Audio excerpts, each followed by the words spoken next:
wabarakatuh. Perkenalkan, nama saya Widya Siwanggreni. Di sini saya akan mempresentasikan atau menjelaskan mengenai review jurnal. Review jurnal ini merupakan salah satu tugas dari mata perkuliahan seminar penelitian akuntansi. Oke, langsung saja kepada pembahasan. Untuk judul jurnalnya sendiri itu berjudul Pengaruh Elemen Fraud Diamond dalam Mendeteksi Kecurangan Laporan Keuangan.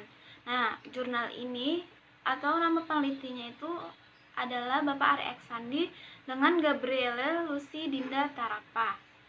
Untuk poin yang pertama, apa yang menjadi motivasi atau isu, riset gap atau fenomena penelitian? Untuk motivasi atau isu penelitian, yaitu laporan keuangan dapat menjadi suatu instrumen yang sangat penting dalam operasional sebuah entitas. Karena dari laporan keuangan dapat tercermin kondisi finansial entitas tersebut. Mengetahui laporan keuangan itu merupakan instrumen yang sangat penting menjadikan para manajer termotivasi untuk meningkatkan kinerja keuangan dengan cara melakukan sebuah kecurangan. Dengan begitu, dapat menarik para calon investor untuk menanamkan modal sahamnya di perusahaan. Nah, untuk berikutnya, untuk riset gap, yaitu penelitian dilakukan oleh Anisya et al. Tahun 2016 menyatakan bahwa financial stability memiliki pengaruh positif terhadap fraudulent financial statement. Berbeda dengan hasil penelitian dilakukan oleh Rengganis, Sari, Budi Asi, Wirajaya, dan Suprasto pada tahun 2019 yang menunjukkan bahwa financial stability tidak memiliki pengaruh terhadap financial statement fraud. Untuk variabel external pressure yang diteliti oleh Indarto dan Ghazali pada tahun 2016 memiliki pengaruh positif terhadap fraudulent financial reporting.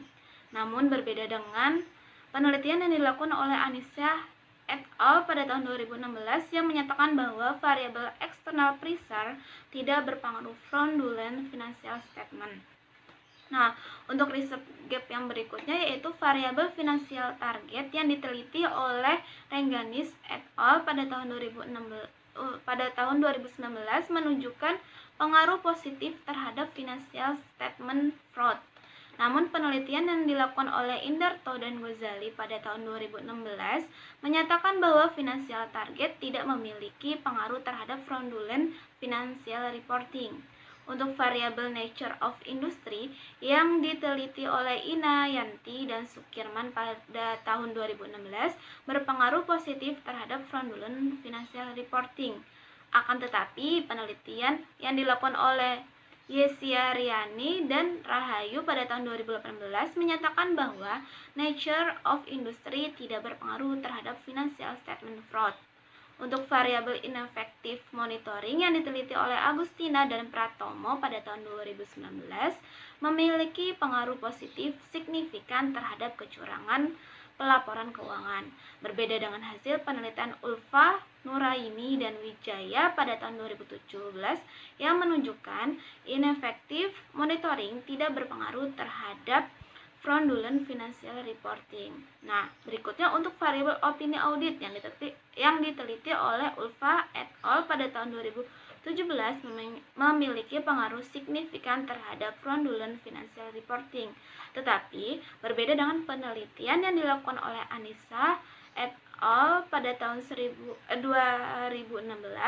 yang menunjukkan hasil opini audit tidak memiliki pengaruh terhadap fraudulent financial statement. Nah, untuk berikutnya, yang terakhir itu variabel pergantian direksi yang diteliti oleh Amin pada tahun 2018 memiliki pengaruh positif signifikan terhadap financial statement fraud.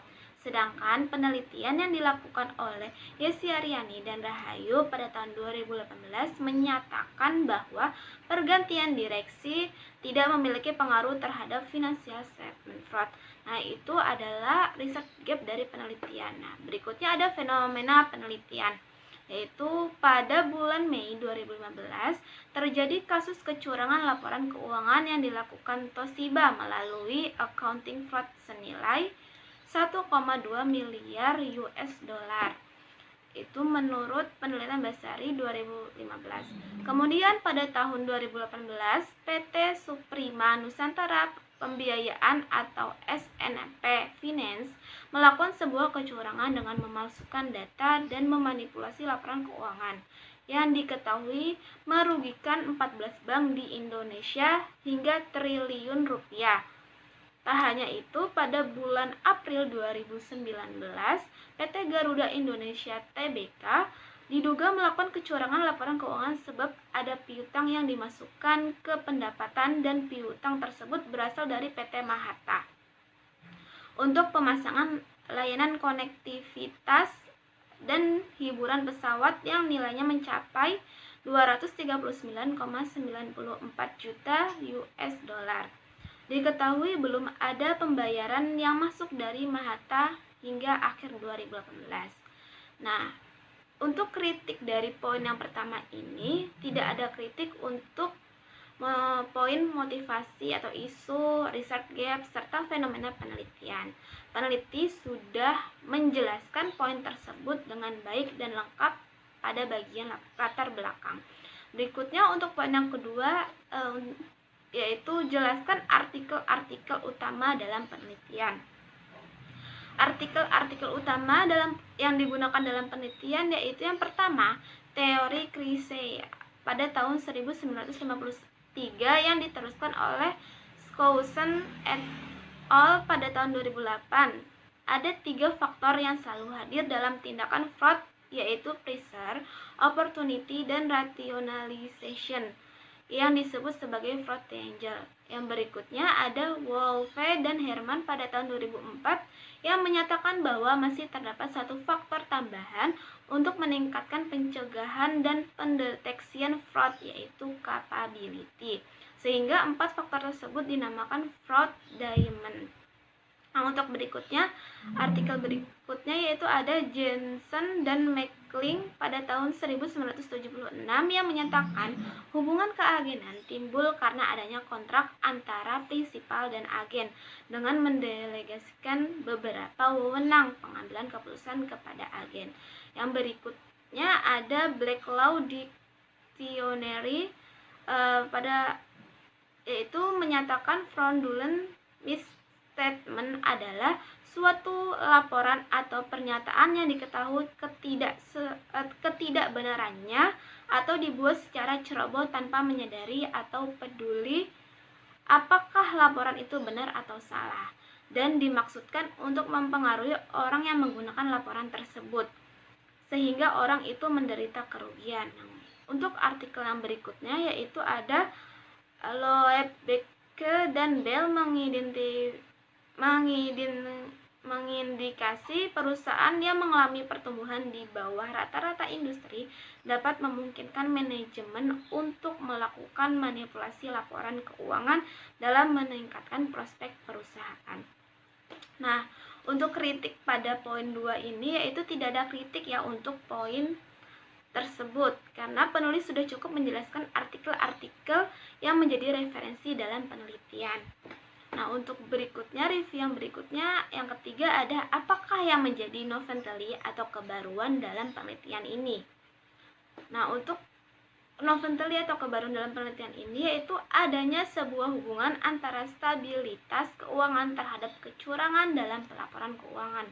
Tekanan eksternal yang berlebih menyebabkan rendahnya tingkat kecurangan laporan keuangan.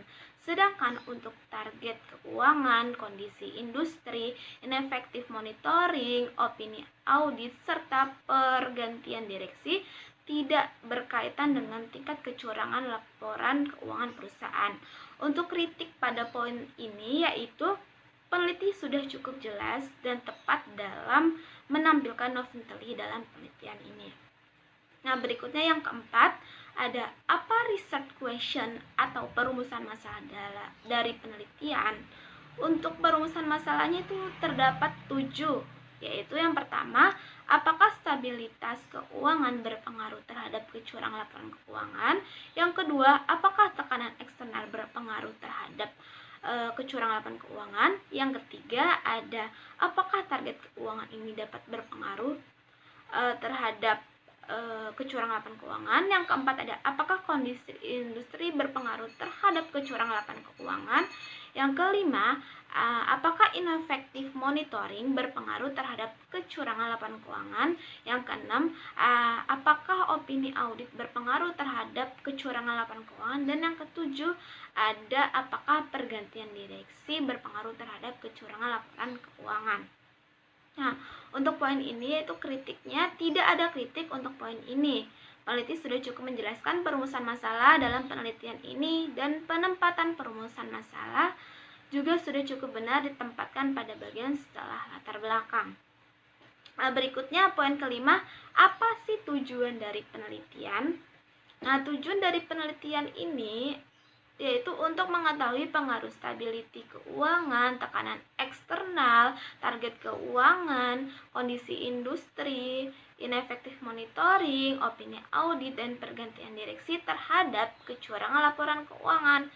Nah, untuk kritiknya, untuk tujuan penelitian seharusnya pada poin 4, 5, 6, dan 7, kalimat yang digunakan adalah sebagai berikut, yaitu untuk mengetahui pengaruh kondisi industri, terus ineffective monitoring, pengaruh opini audit, dan pengaruh pergantian direksi terhadap kecurangan laporan keuangan. Nah, berikutnya yang keenam, apakah kontribusi dari penelitian?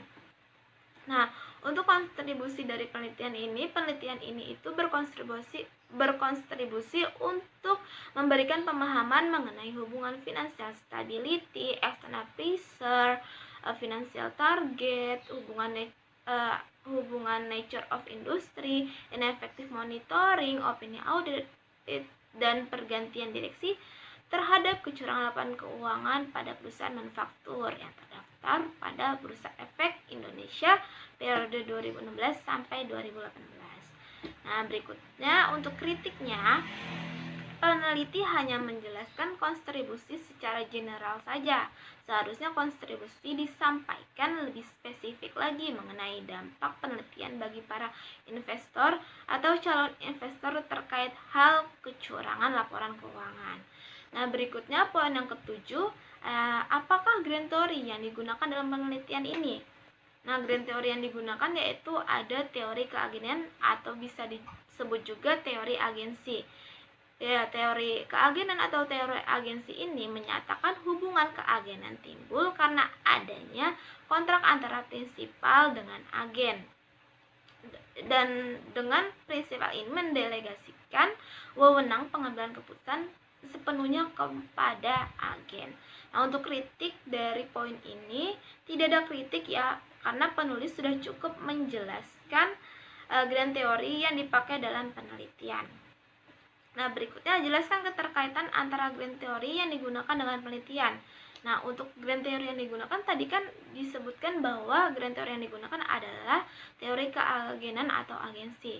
Nah, terkaitan antara judulnya itu adalah, judul dari penelitian ini adalah kecurangan terhadap laporan keuangan, di mana antara kecurangan laporan keuangan ini biasanya dilakukan oleh para manajer. Nah, dalam teori agensi itu menyatakan adanya hubungan antara pihak prinsipal dan agen. Nah, pihak prinsipal di sini yang bertindak sebagai pihak prinsipal adalah para investor. Nah, sedangkan untuk agen adalah pihak manajer yang mengelola perusahaan. Nah, dalam kecurangan laporan keuangan biasa dilakukan oleh kemungkinan besar itu dilakukan oleh para manajer ya atau agen. Nah, untuk ingin meningkatkan kinerja perusahaan ataupun untuk kepentingan dirinya sendiri, manajer ini termotivasi untuk melakukan kecurangan laporan keuangan, di mana antara pihak prinsipal yaitu investor dan pihak agen atau manajer ini itu terdapat perbedaan kepentingan. Pihak investor ingin mendapatkan keuntungan dari investasi yang dilakukannya, sedangkan pihak manajer mungkin ingin semena-mena untuk mensejahterakan dirinya sendiri, yaitu mungkin menaikkan jabatannya ataupun hal yang lainnya. Nah, untuk kritik dari poin ini yaitu peneliti belum menjelaskan secara eksplisit mengenai keterkaitan antara grand teori dengan penelitian. Nah, yang dijelaskan dalam sini merupakan dari pemahaman reviewers. Nah, untuk berikutnya poin ke-9 yaitu buatlah gambar kerangka konseptual. Nah, untuk kerangka konseptual sendiri di sini terlihat seperti gambar bahwa adanya financial stability, external pressure, financial target, nature of industry, ineffective monitoring, opini audit, pergantian direksi yang dapat mempengaruhi kecurangan laporan keuangan. Nah, untuk poin ini, peneliti tidak menjelaskan kerangka konseptual dalam penelitian. Kerangka konseptual yang disajikan yang berikut tadi itu merupakan hasil pemahaman reviewers di bagian pengembangan hipotesis. Nah, berikutnya yang poin ke-10, apakah hipotesis dalam penelitian? Nah, untuk hipotesis dalam penelitian ini ada 7 hipotesis yang dibuat. Yang pertama, untuk hipotesis yang pertama, financial stability berpengaruh positif terhadap kecurangan laporan keuangan. Hipotesis yang kedua ada external pressure berpengaruh positif terhadap kecurangan laporan keuangan. Hipotesis yang ketiga ada financial target berpengaruh positif terhadap laporan keuangan. Yang keempat itu ada nature of industry berpengaruh positif terhadap laporan keuangan. Yang kelima ada ineffective monitoring berpengaruh positif terhadap kecurangan laporan keuangan. Yang keenam ada opini audit berpengaruh terhadap terhadap kecurangan laporan keuangan. Dan yang ketujuh ada pergantian direksi berpengaruh positif terhadap kecurangan laporan keuangan. Nah, untuk kritiknya itu tidak ada kritik untuk poin ini karena peneliti sudah cukup menjelaskan dengan baik hipotesis dalam penelitian. Nah, untuk berikutnya, poin yang ke-11, jelaskan metode penelitian yang digunakan. Untuk yang pertama, ada rancangan penelitian. Rancangan penelitian yang digunakan ini menggunakan pendekatan kuantitatif dan studi kausal. Untuk definisi operational variable, yaitu untuk variabel dependent, ada kecurangan laporan keuangan. Dapat dilihat bahwa untuk kecurangan laporan keuangan ini dapat diukur menggunakan model F-score, yaitu ada rumusnya accrual quality ditambah financial performance. Nah, untuk yang variabel independennya yaitu terdapat financial stability, external pressure, financial target, nature of industry, ineffective monitoring, opini audit, dan pergantian direksi yang dapat diproksikan atau diukur dengan menggunakan rumus yang seperti berikut ya. Nah, untuk kritiknya tidak ada kritik untuk poin ini. Peneliti sudah cukup jelas dalam menampilkan rancangan penelitian dan definisi operasional variabel dijelaskan secara lengkap oleh peneliti. Nah, berikutnya ada teknik penarikan sampel. Untuk metode pengambilan sampel yang digunakan dalam penelitian ini adalah purposive sampling dengan kriteria sebagai berikut yang dapat dilihat ya, bahwa terdapat 8 kriteria ya. Nah, untuk unit analisis yaitu dari hasil pemilihan sampel dengan menggunakan purposive sampling, terpilih 13 perusahaan yang memenuhi kriteria dari total populasi sebanyak 171 perusahaan. Nah, untuk kritiknya tidak ada kritik untuk poin teknik penarikan sampel dan unit analisis. Peneliti sudah menjelaskan dengan lengkap mengenai poin-poin tersebut, serta peneliti sudah menyebutkan kriteria-kriteria apa saja yang digunakan dalam penarikan sampel dalam penelitian ini. Nah, selanjutnya ada jenis data. Jenis data yang digunakan dalam penelitian ini adalah data sekunder yang diambil dengan metode studi dokumentasi berupa laporan keuangan. Nah, untuk jenis data ini kritiknya yaitu peneliti tidak menjelaskan secara eksplisit mengenai jenis data dalam penelitian. Jenis data yang dijelaskan tersebut merupakan hasil pemahaman reviewer pada bagian jenis penelitian. Nah, berikutnya ada uji kelayakan model. Uji kelayakan model dalam penelitian ini menggunakan uji F, koefisien determinasi atau uji R, dan uji T. Nah, untuk kritiknya tidak ada kritik ya untuk poin ini. Peneliti sudah menjelaskan dengan terperinci proses uji dalam penelitian. Nah, berikutnya ada metode analisis data. Metode analisis data yang digunakan dalam penelitian ini adalah metode analisis regresi data panel. Regresi data panel adalah gabungan antara data cross-section dengan data time series yang dimana unit cross-section yang sama itu dapat diukur pada waktu yang berbeda. Nah, untuk kritiknya, peneliti sudah cukup menjelaskan metode analisis data dengan baik dalam penelitian ini. Berikutnya, poin yang ke-12, yaitu jelaskan persamaan regresi yang digunakan untuk pengujian hipotesis penelitian.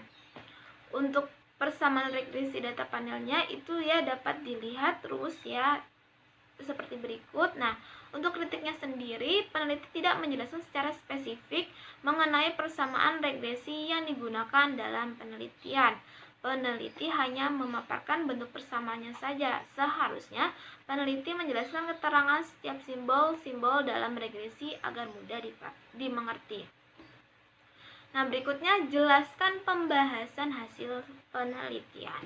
Untuk pembahasan hasil penelitian itu ada statistik deskriptif, hasil uji kelayakan model, dan uji hipotesis. Ini dapat dilihat ya seperti gambar ini, bahwa ini yang pertama adalah statistik deskriptif, di mana statistik deskriptif ini nilai mean terbesar itu dialami oleh variabel finansial target. Sementara untuk variabel nature of industry memiliki nilai mean yang terkecil. Nah, untuk mediannya sendiri yang terbesar dialami oleh variabel finansial target, yaitu sebesar 10,93000. Sementara variabel opini audit dan variabel pergantian direksi itu memiliki nilai median yang terkecil. Untuk nilai maksimumnya ya dapat dilihat yang terbesar dialami oleh variabel finansial target. Sementara variabel nature of industry itu memiliki nilai maksimum yang terkecil atau terendah ya. Nah, untuk hasil uji kelayakan model ini bisa dilihat seperti gambar, bahwa kesimpulan dari uji kelayakan model itu uji F itu menampilkan pada fix efek model menunjukkan bahwa nilai F statistik itu sebesar 4,253021. Sementara untuk F tabel dengan nilai alfanya 5% dan DF-nya itu adalah 7, DF1-nya 7, DF2-nya adalah 31, didapat nilai F tabel sebesar 2,32 ya. Dengan demikian F statistik itu lebih besar dari F tabel dan nilai props F statistik itu lebih kecil dari 0,05. Maka variabel-variabel independen dalam penelitian ini terdiri dari financial stability, laksana Pricer, financial target, nature of industry, opini audit, dan pergantian direksi ini secara bersama-sama memiliki pengaruh terhadap kecurangan laporan keuangan. Nah, berikutnya ada koefisien determinasi. Untuk koefisien determinasi ini variasi perubahan naik turunnya kecurangan laporan keuangan dapat dijelaskan oleh variabel independen dalam penelitian ini sebesar 61,9267%, sementara sisanya ada 38,0733% ini dijelaskan oleh variabel-variabel yang lain. Nah, berikutnya ada uji hipotesis, yaitu dapat dilihat bahwa seperti berikut. Oke, berikutnya ada apakah kesimpulan, keterbatasan, dan implikasi dari penelitian. Nah, untuk kesimpulannya, Financial stability berpengaruh positif terhadap kecurangan laporan keuangan. Untuk external pressure itu berpengaruh negatif terhadap kecurangan laporan keuangan. Untuk variabel financial target ini tidak berpengaruh terhadap kecurangan laporan keuangan. Untuk nature of industry ini tidak berpengaruh terhadap kecurangan laporan keuangan. Untuk variabel ineffective monitoring tidak berpengaruh terhadap kecurangan laporan keuangan. Opini audit tidak berpengaruh terhadap kecurangan laporan keuangan, dan untuk pergantian direksi ini juga tidak berpengaruh terhadap kecurangan laporan keuangan. Untuk kritik terhadap poin kesimpulan, yaitu tidak ada kritik untuk poin ini. Peneliti sudah cukup menjelaskan dengan baik kesimpulan penelitian yang dapat menjelaskan rumusan masalah dalam penelitian. Berikutnya ada keterbatasan. Keterbatasan ini ada 3 poin. Yang pertama, penelitian ini hanya menggunakan sampel perusahaan manufaktur, sehingga hasil penelitian ini hanya membuktikan hasil pengaruh kecurangan laporan keuangan di ruang lingkup itu saja. Yang kedua, model penelitian ini hanya menggunakan financial stability yang diukur dengan rasio perubahan total aset, external pressure yang diukur dengan rasio leverage, yaitu debt to asset ratio, nature of industry yang diukur dengan rasio perubahan persediaan, ineffective monitoring, opini audit, dan pergantian direksi. Untuk poin yang ketiga, periode pengamatan dalam penelitian ini hanya menggunakan periode selama 3 tahun pengamatan. Untuk kritiknya sendiri, peneliti sudah cukup menjelaskan dengan lengkap apa saja yang menjadi keterbatasan dalam penelitian ini. Nah, berikutnya ada implikasi. Implikasi ini ada untuk peneliti selanjutnya dan untuk investor ataupun calon investor. Untuk penelitian selanjutnya, itu diharapkan dapat mengubah sektor perusahaan lain, menambah periode pengamatan, dan menggunakan variabel-variabel lain yang dapat memproksikan fraud diamond. Sementara bagi investor ataupun calon investor, diharapkan penelitian ini dapat digunakan sebagai salah satu pertimbangan dalam memilih suatu perusahaan untuk berinvestasi dengan melihat kriteria-kriteria apakah perusahaan tersebut melakukan kecurangan laporan keuangan. Untuk kritiknya sendiri, peneliti sudah cukup jelas dan lengkap dalam menjelaskan implikasi dari penelitian. Penjelasan mengenai review jurnal kali ini. Maaf bila ada salah kata dalam penyampaian. Terima kasih sudah menonton video kali ini.